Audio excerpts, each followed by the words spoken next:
FM Lagos. All right.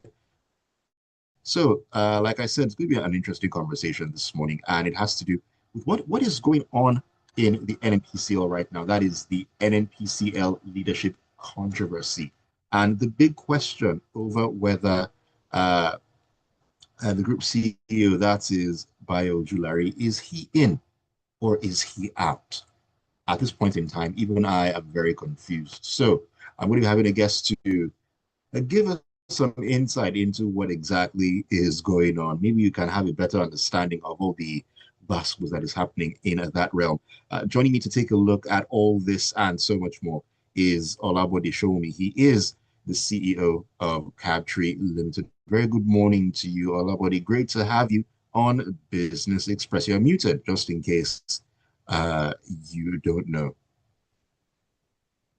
Good morning. It's a pleasure to be online with you guys. Yes. Thank you so very much for joining me. A little bit of a late start, but hey, better late than never, as we see, had to dot all the I's and cross all the T's. But we're here right now. And let me just start like this because, like I said, even my confused is confused, bearing in mind what's been going on with Ojulari and the NNPCL and everything. So at this point, where are we right now? Okay, I think in the absence of an official communication, your guess will be as good as mine. But what we can only state, what we can only rely on is what is verifiable and what is official. Many people are coming in with a lot of news. Some of them are stories and all that. But what they have not said is the source of their information. Now, there is an official response which states from the presidency, I think it came from Mr. Nonga yesterday, that Mr. Ojulari has not been sacked. So that will be what we can hold on to. I think in terms of substance, I think that's what we can hold on to at the moment. Okay, interesting one, because I mean that's a clarification, at least from that end. It came after all the stories swirling around about him being forced to resign and so on and so forth. Now, the whispers going around is that Mr. Ojulari refused to, as we say, and I'm throwing air quotes here, to wet the ground for certain people, and that's why he's been, let's say, put under pressure here. What do you make of those whispers? That's exactly what I want to call them. Well, I mean, whispers and whispering games, I mean, whispering campaigns are precisely that, they are whispers. Now, the thing with whispers is that they can actually be fabrications. In other words, some people can just sit down somewhere and cook up stories. That is a possibility. I'm not saying that is what is happening, but that is a possibility. So what happens is that when you're dealing with substance, as much as possible, you just want to hold on to the things that are verifiable. At the end of the day, nothing is impossible. But like I said, we cannot just hold on to what we cannot verify. Because at the end of the day, you don't want to build a house on something that doesn't have a foundation. And many people outside the country, maybe it doesn't particularly happen in Nigeria, but people have lost their reputation and lost their jobs as a result of holding on as true things that have not been verifiable. Right.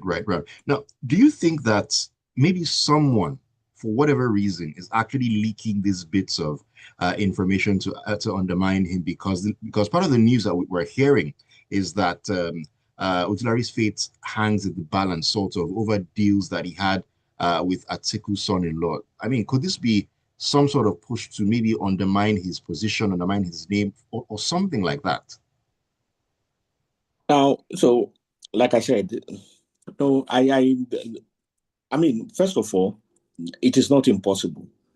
I mean, when you get to such a position, you will have enemies.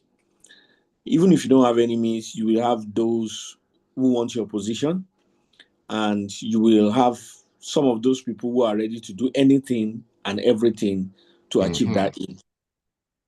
That is a given fact. They are axioms to life for that position. But having said that, the person in question, I don't know the person. I don't know too many people who know the person. But the issue is that, is the person a registered contractor with NNPC? Has he been doing business with them before?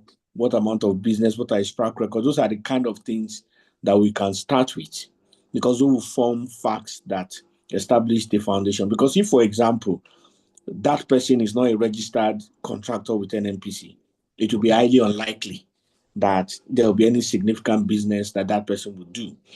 If the person is a registered contractor and has not been doing business with NNPC, there are certain things that may not be possible, because there will be limitations in terms of what the person can do. So there are factors that one will need to look at in all of this. And when everything is fluid and is all rumor based and all that, we'll just have to be careful converting rumors to substance. Otherwise, we'll be making up a very good novel. In other words, just using imagination to come up with things. A very good novel. I like that analogy there. Okay, let's quickly talk about the refineries. Still talking about NPCL. I mean, recently they said the Port Harcourt refinery is not for sale. What do you make of that decision? Because it was a very interesting one when the news broke. Sorry, can you research? I didn't get that. You said something about the Port Harcourt refinery. Yes, that NNPCL recently said that it is not for sale. What do you make of that decision? Well, the sale of NNPC refinery, of Port Harcourt refinery or an NNPC asset is a political decision.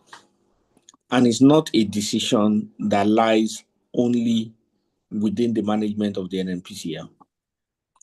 So it's a decision that, because it's a national asset, which way it's a decision that will have the influence of those who employed the top leadership of the NNPCL, which in this case would be the presidency. It's a decision that will have the influence of opposition. I'm not opposition leader, but labor leaders, not necessarily deciding it, but kind of like, okay, you guys should know this is what we're doing and all that. So, and those decisions are not going to be made simply because of the economic reasons. There has to be other political fallout that has to be considered. So it's like, and people say that should these things be political and all that. The truth of the matter is this: every leadership position, no matter how technical, is political, including the CEO of your organization. Nobody just puts a person who is technical there. The person must be able to manage people. The whole concept of managing people is politics. So political issues there that goes into the sale of it. So when the NNPCL is making such an announcement, it is not only the decision of the NNPCL. It is the decision of all the other, should I say, people who pull the strings beyond and over the NNPCL in such a place. And don't forget that because it is a national asset, even if they were going to sell the refinery, it's going to go through the Bureau for Public Procurement. The Bureau for Public Enterprises. It's not going to be NNPCL just making an advert and calling for bid. No, it's not going to work that way. It's going to go through the Bureau for Public Enterprise. They will do their due diligence. They will do their costs. They will do so many things. It's not really, really, really a NNPCL decision in that sense. All right. Thank you for sharing that clarification on the matter, because that has been raging back and forth in the last 1 or 2 weeks or thereabouts. Okay, so now as we wrap up on the conversation, because we've taken a little bit of extra time here, I just need to get your outlook for the oil and gas industry in Nigeria as we move forward.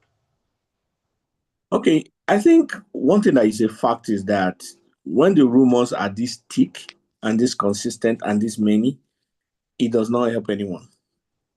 There's no doubt about that. So it will be whatever the industry can do, because it's not just an NNPCL responsibility alone. Whatever the industry can do and all the stakeholders can do to ensure that things like this are brought to the barest minimum, if not eliminated, it will help the industry.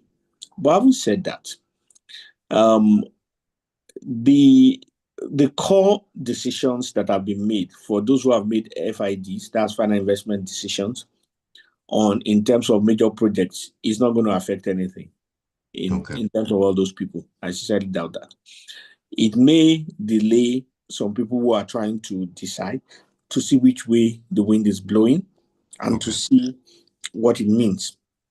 But this is a stubborn industry. It's an industry where when people decide, they have decided. It may take them a while, but when they've decided, they've decided. So at the end of the day, in terms of the principles and the fundamentals of investment, stability, and all that, it does not help. In terms of the reality of what it will do at this time, I don't see it doing much.